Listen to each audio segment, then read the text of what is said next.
donc, je vous propose d'inviter les 3 entreprises. Alors, nous allons donner le trophée à la meilleure progression. 3 entreprises ayant réalisé le plus fort gain d'émissions de CO2 sur un cycle de 3 années d'engagement.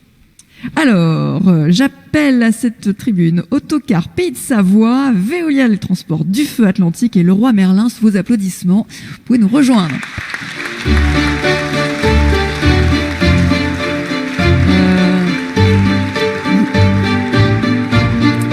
Vous pouvez donner le trophée à Isabelle Autissier pour Autocar Pays de Savoie. Arnaud Leroy pour du Feu Atlantique.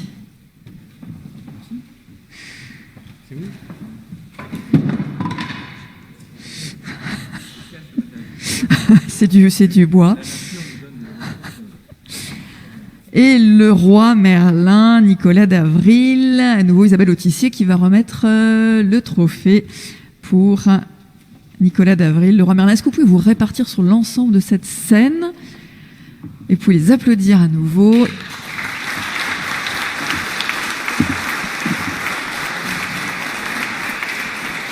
Alors, je vais inviter derrière le pupitre Thierry Janeria, président-directeur général des Autocars Pays de Savoie, autocariste multi-activité avec transport scolaire, ligne régulière, transport urbain, voyage touristique basé en Savoie et engagé dans la charte CO2 depuis 2014.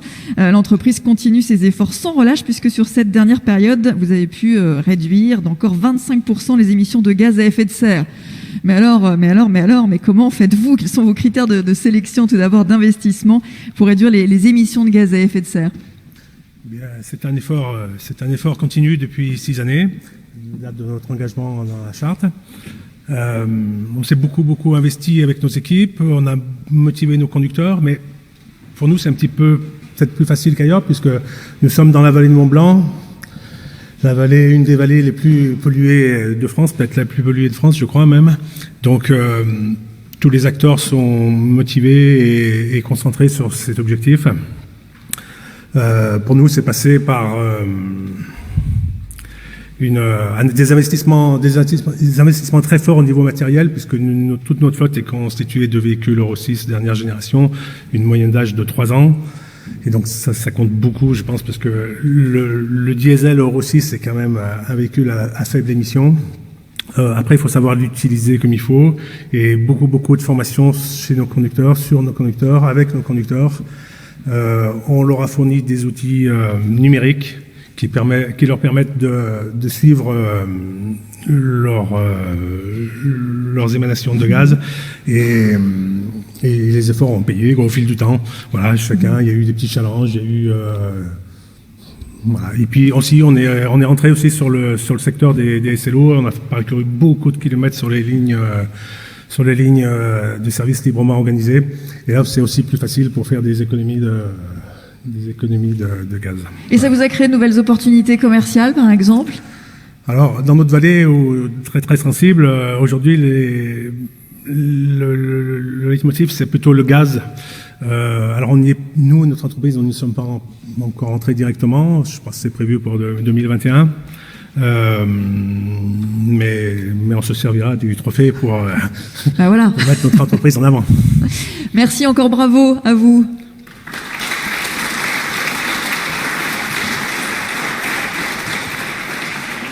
Alors, j'invite à présent Jérôme Gouret, directeur unité opérationnelle pour du Feu Atlantique, entreprise dans le transport de déchets, 48 salariés qui fait partie du groupe Veolia Propreté. Alors, entreprise très engagée dans la transition écologique, beaucoup investi également dans la modernisation de la flotte et vous souhaitez continuer les investissements en biogaz, justement. Et depuis votre premier engagement dans la charte, eh bien, vous êtes passé de 47,6 litres au 100 à 36,4 litres. Voilà, sur 2019. Alors voilà, pour arriver à cette très belle progression en termes de réduction des émissions, vous avez dû évidemment investir là aussi. Alors quel type d'investissement?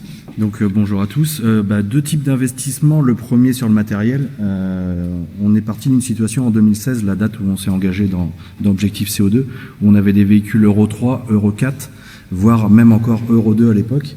Aujourd'hui, nous avons une grande majorité de véhicules Euro 6 et un tracteur pour l'instant roulant au biogaz, au bio-GNC. La seconde partie des investissements, c'est vraiment lié à la formation. Nous avions 2 conducteurs tuteurs que nous avons formés à être formateurs éco-conduite et qui dispensent aujourd'hui 2 sessions par an auprès de l'ensemble de nos conducteurs. Et vous les avez rentabilisés comment alors ces investissements? Rentabilité sur plusieurs niveaux. La première, c'est sur l'humain. Aujourd'hui, nos conducteurs se sentent investis, font partie du groupe Veolia, donc l'environnement, c'est une part importante de notre métier. Et derrière, on a réussi à avoir des gains vraiment sur la qualité de vie au travail depuis la mise en place de la conduite rationnelle. En fait, aujourd'hui, ils se sentent moins stressés, moins sous pression au quotidien. On a des vrais gains en lien avec ça. Et derrière, on se rend compte également qu'on arrive à maintenir nos conducteurs en place. On n'a plus du tout de turnover. Ça fait 2 ans qu'on n'a pas eu un départ auprès de nos conducteurs. Ils se sentent bien dans l'entreprise, ont envie de grandir avec. Donc ça, c'était le premier gain. Après, on a un gain, bien sûr, environnemental. Comme vous le disiez, on a réduit nos consommations de 24% en 3 ans. Donc on est passé d'une situation qui était plutôt... pas alarmante, mais qui était, on était débutants. Parlez bien dans le micro, comment il y a des gens qui sont loin. On était débutants, donc forcément, on a mis en place tous les moyens nécessaires pour parvenir à cette progression. Et le troisième point, c'est sur la partie économique, donc moins de consommation en carburant, moins de casse matérielle également, donc des gains en maintenance. Et le dernier point, c'est sur la partie commerciale. On a énormément communiqué autour de notre adhésion à la charte Objectif CO2 et la mise en place de nos véhicules roulant au bio-GNC. Et on se rend compte que dans les appels d'offres aujourd'hui, la part économique dans la notation est de plus en plus importante et ce qui nous a peut-être permis d'accrocher quelques marchés récemment. Alors justement, oui, l'intérêt du dispositif pour vous, petite structure d'Objectif CO2 en quelques mots. Alors c'était ça, pouvoir communiquer. C'était aussi structuré grâce à un plan d'action en fait. Objectif CO2 nous a porté une méthodologie, un plan d'action autour de plusieurs axes. L'humain, avec la formation, une culture planning également, où nos exploitants réduisent au maximum les kilomètres à vide. L'organisation, on a pas mal de sous-traitants dans notre activité et on a forcé le trait en demandant à tous nos sous-traitants d'adhérer à cette charte et certains sont même labellisés. Et puis la dernière partie, c'est vraiment toute notre démarche autour de la technique sur le bio-GNC. Aujourd'hui, on a un véhicule, on reçoit le prochain dans 1 mois. On en a 2 en commande l'année suivante et on va continuer sur un rythme de 2 nouveaux véhicules tous les ans, roulant exclusivement avec du bio-GNC. Eh bien, bravo à vous. Merci. Et puis, bel avenir à tous ces projets. Merci. Alors, Nicolas d'Avril nous rejoint, directeur transport Leroy Merlin, engagé dans Fret 21 en 2016 avec un objectif de 15%. Alors, votre engagement porte à la fois sur les flux d'approvisionnement des 7 entrepôts en France et sur les flux à destination des 140 magasins. Leroy Merlin travaille avec plus d'une centaine de transporteurs et l'entreprise a réduit les émissions de 18,6%. Alors, quelle est l'action qui a peut-être le plus fort impact environnemental sur les tonnages de CO2 dans votre démarche Fret 21 pour un partage d'expérience? Nous sommes déjà honorés de recevoir ce trophée. Moi, je le dédie à la fois à mes équipes, mais surtout à nos partenaires transporteurs, qui sont les premiers contributeurs finalement sur ce plan vraiment ambitieux. Aujourd'hui, on a 93% de nos transporteurs qui sont soit engagés dans la charte ou soit dans le label Objectif CO2. Et pour nous, c'est vraiment une fierté puisque ce sont eux vraiment qui portent en fait les actions, que ce soit sur le rail-route, sur le gaz et sur d'autres optimisations possibles. Et je dirais que c'est pas une seule action qui a été, comme le disait Isabelle, c'est pas une seule action qui a drivé en fait notre plan. C'est vraiment un enchaînement d'actions qui a été vertueux. Et la première en fait a été la consolidation des flux fournisseurs vers entrepôts. Historiquement, en fait, Leroy Merlin recevait beaucoup de petits volumes en direct de ses fournisseurs vers ses magasins. Donc c'était une palette à chaque fois par fournisseur. Et donc on a décidé de reconsolider ça sur nos entrepôts régionaux. Et donc on a 400 000 palettes finalement qui sont revenues dans un réseau régional. Et donc qui a permis, donc ça c'est la deuxième action, de consolider un nouveau réseau régional avec l'ouverture en 3 ans de 5 nouveaux entrepôts régionaux. Et donc ça par exemple, c'est 7 500 000 km par an de kilomètres économisés chaque année. Et une fois qu'on a fait ça, finalement, on a pu après mettre les véhicules au gaz, même si on n'est pas encore sur la génération biogaz.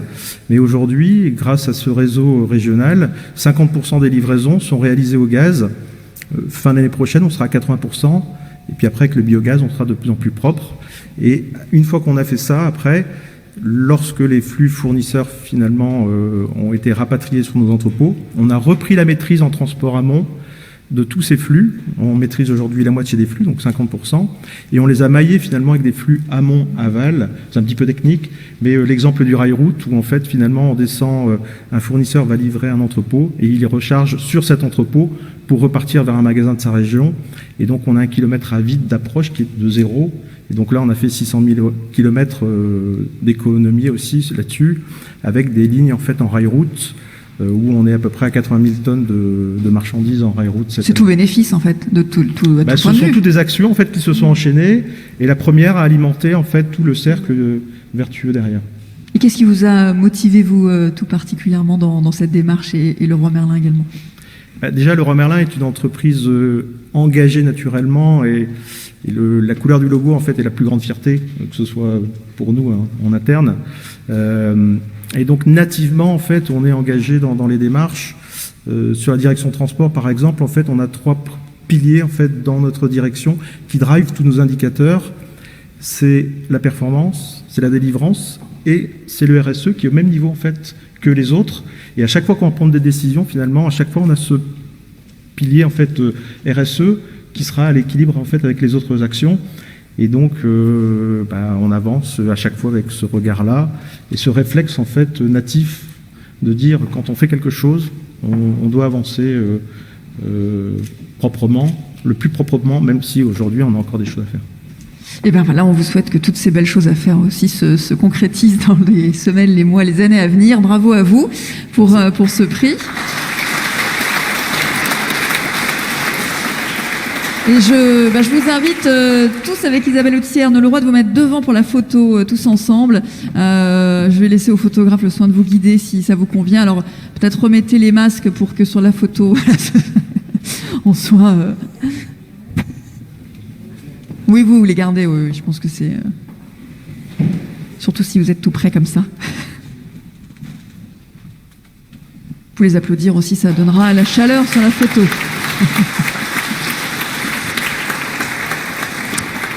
Merci à tous. Merci Isabelle Autissier.